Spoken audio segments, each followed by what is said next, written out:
vamos a recordar qué pasaba un 24 de marzo de 1976 y qué pasaba en el país a partir de esa fecha.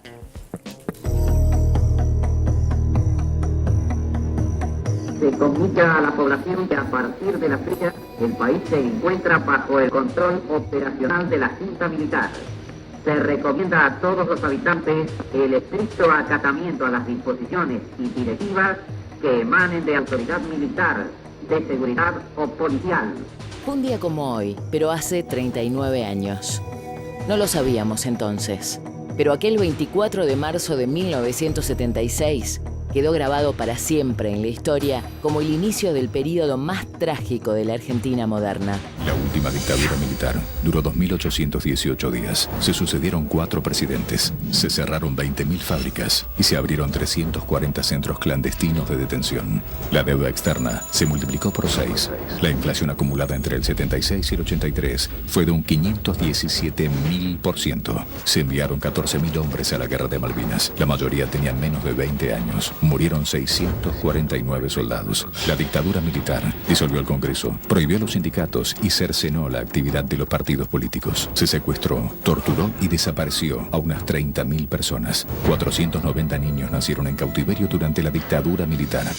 Hoy, 39 años después, y luego de muchos años de impunidad, hay más de 100 represores detenidos, 16 juicios por delitos de lesa humanidad encaminados y más de 525 condenas. Y aunque sigue habiendo demoras en la Corte Suprema para confirmarlas, es evidente que no estamos como todavía algunos quieren que estemos. Como el joven, que 2 meses antes se había presentado en Abuelas de Plaza de Mayo con dudas sobre su identidad, supo que efectivamente era hijo de desaparecidos. La silla vacía va a estar con él. Los portarretratos vacíos que lo están esperando van a tener su imagen. Ya le he podido ver. Es hermoso. Un dato es clave. 116 nietos de desaparecidos recuperaron su identidad. Buenas tardes a todos. Yo soy Ignacio, o Guido, porque ella está muy firme con esa decisión. Todavía falta mucho, pero que la presidenta de Abuelas de Plaza de Mayo pueda conmemorar por primera vez un 24 de marzo junto a su nieto recuperado demuestra que la lucha no fue en vano y da fuerzas para seguir adelante. Siempre con la misma consigna. Quiero utilizar una frase que no me pertenece, porque pertenece ya a todo el pueblo argentino. Señores jueces, nunca más. Silencio en la sala. Silencio.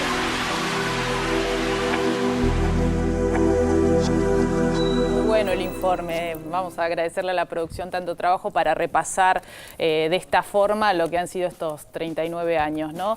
Y para seguir repasando, estamos acá en el Living de Vivo en Argentina con Gastón Chilier. Él es el director ejecutivo del Centro de Estudios Legales y Sociales. Gracias por estar, Gastón, porque sabemos que te sacamos de la plaza.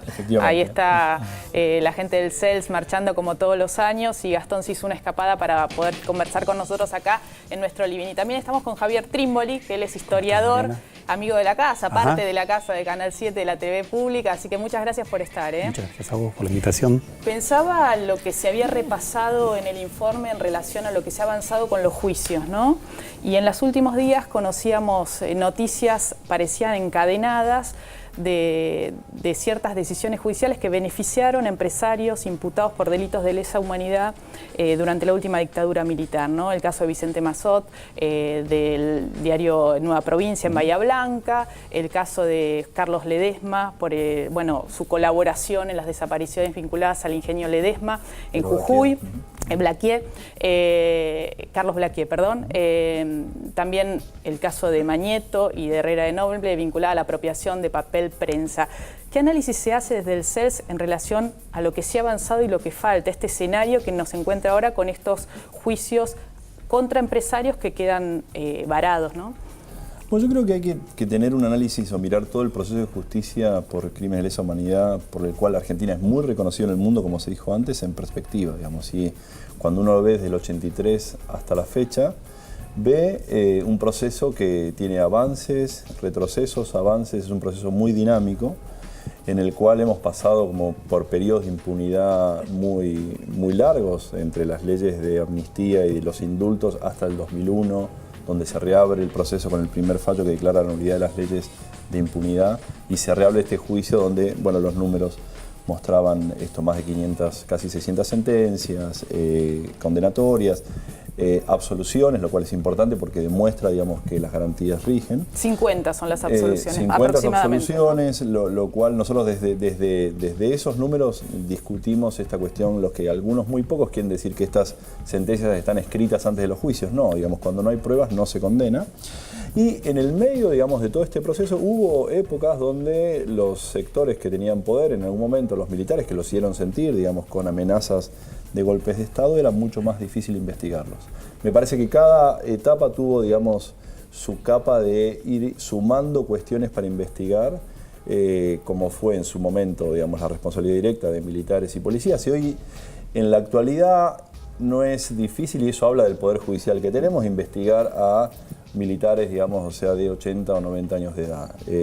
Pero sí es mucho más difícil investigar a una persona, un personaje como Pedro Blaquier, que es todavía el jefe, el director de un grupo económico importante, o diría Mañeto u otros sectores. Me parece que el análisis es, hemos tenido otros momentos, digamos, de retrocesos. Lo importante y lo que muestra la marcha de hoy es que cuando se avanza se va cristalizando un proceso social y político en el cual muchas veces el Poder Judicial fue atrás de ese proceso. En realidad, las organizaciones de derechos humanos, las madres, las abuelas, digamos, las víctimas, la sociedad entera fue liderándolo y el Poder Judicial fue sumándose.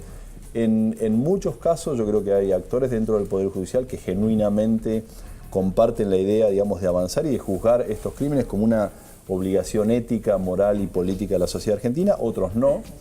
Pero me parece que es parte de esto, no debería de alguna manera asustarnos, sí debería ocuparnos, porque me parece que los obstáculos están a la vista. No es lo mismo juzgar a una persona senil que juzgar al jefe de un grupo económico o el jefe de un medio. ¿Pero no debería ser lo mismo?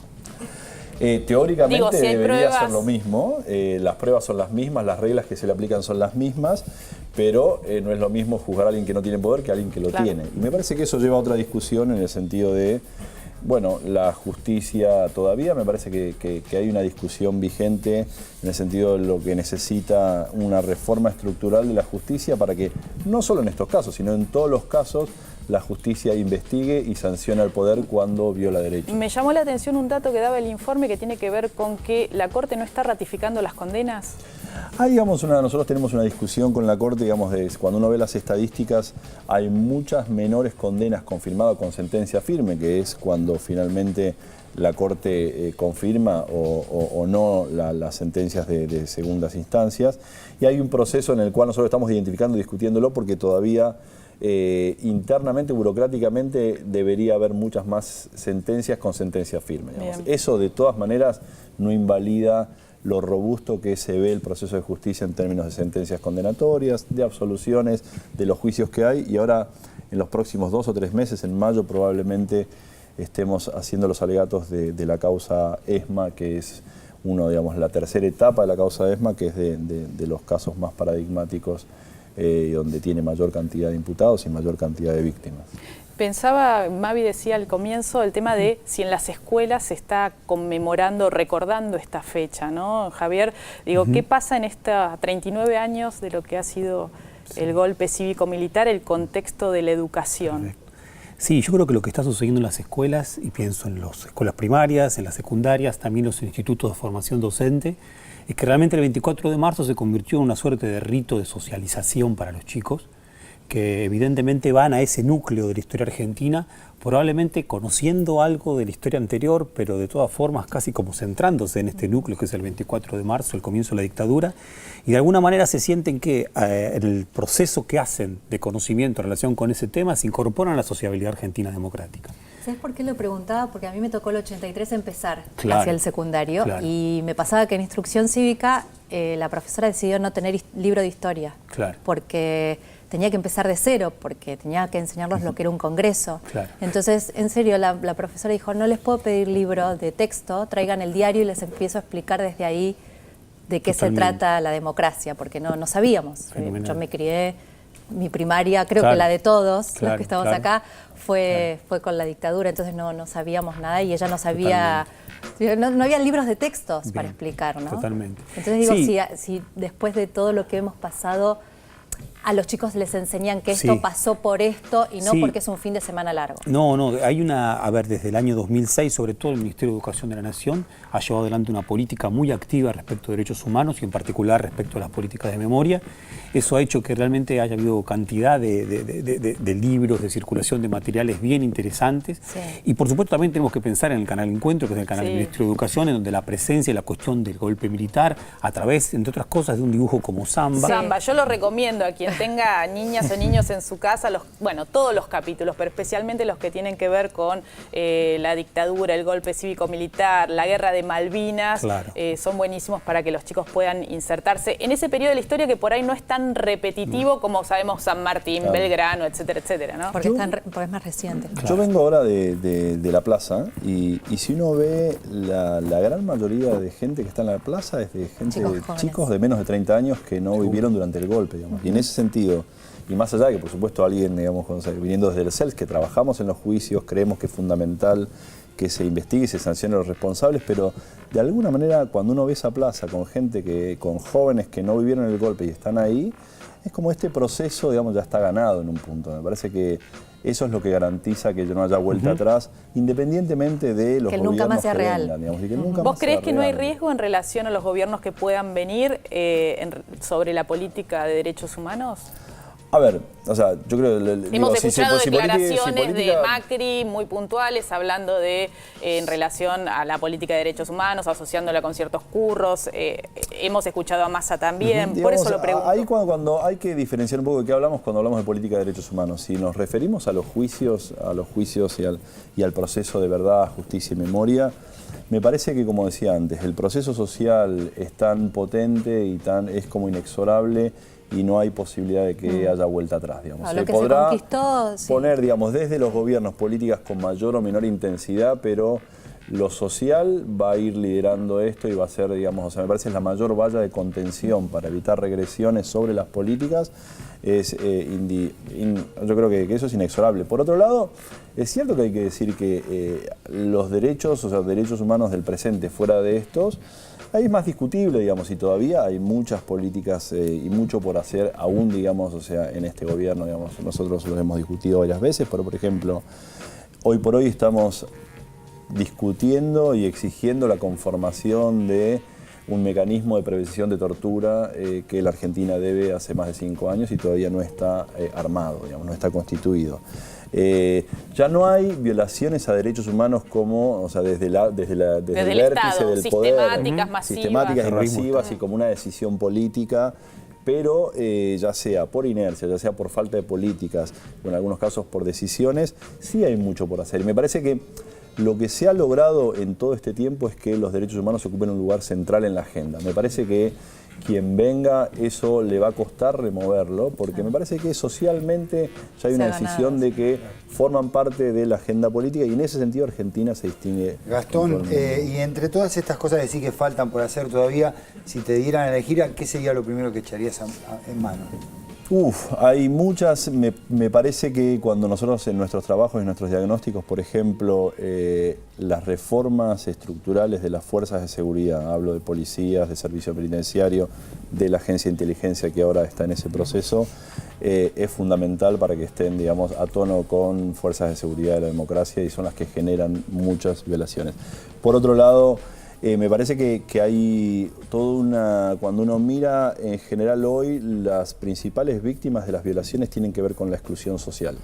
En un punto, las violaciones de hoy discriminan más. Antes eran más igualitarias, valga la paradoja, digamos. Hoy por hoy, el sector que sufre más las violaciones son los que tienen menores condiciones y menores accesos a la justicia, a la salud, a la educación. Y eso tiene que ver con... Se ha avanzado muchísimo en los últimos años, pero hoy por hoy las políticas de inclusión social en general van a generar políticas de respeto de derechos, como por ejemplo políticas de educación, por ejemplo políticas de salud sexual y reproductiva, digamos que con Mariana hemos hablado varias veces, en que las principales víctimas son los sectores, digamos, socialmente más excluidos. Javier, recién mencionaban que el tema está en la agenda política, en la agenda pública. Sin embargo, la agenda de los medios de comunicación, puntualmente de los noticieros de los canales, no refleja. Se acaba de difundir desde la Defensoría del Público un informe de un relevamiento de las noticias sobre derechos humanos. Y salvo la TV pública, en general no se reflejan y apenas el 2% de 17.000 noticias relevadas se vinculan con temas de derechos humanos. ¿Por qué crees que hay por qué a los noticieros de los canales de la televisión abierta, con excepción de la TV pública, no les interesan las noticias vinculadas a los derechos humanos? Bien, mira, a mí quizás un poco para contrastar con lo de Gastón, y teniendo también un ánimo optimista, no obstante me parece que si uno ve la historia argentina en estos 200 y tantos años, lo que ha predominado de forma digamos, contundente, ha sido lo que uno podría llamar un macizo conservador, bien, que se ha expresado de distintas maneras, en algunos momentos como dictaduras, en otros momentos como democracias restringidas o como épocas de fraude. Y evidentemente lo que estamos viviendo yo creo que es algo excepcional en más de un sentido. Y esta década ganada es una década realmente excepcional, que hace que por supuesto uno se identifica aún más con ella.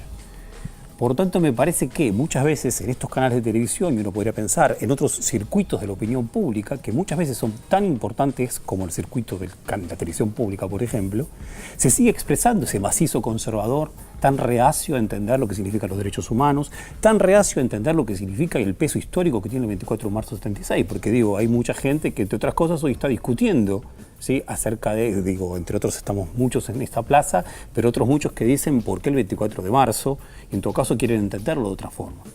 Entonces me parece que hay ahí una situación de tensión que yo creo que es muy interesante. Una sociedad es democrática cuando hay desacuerdo.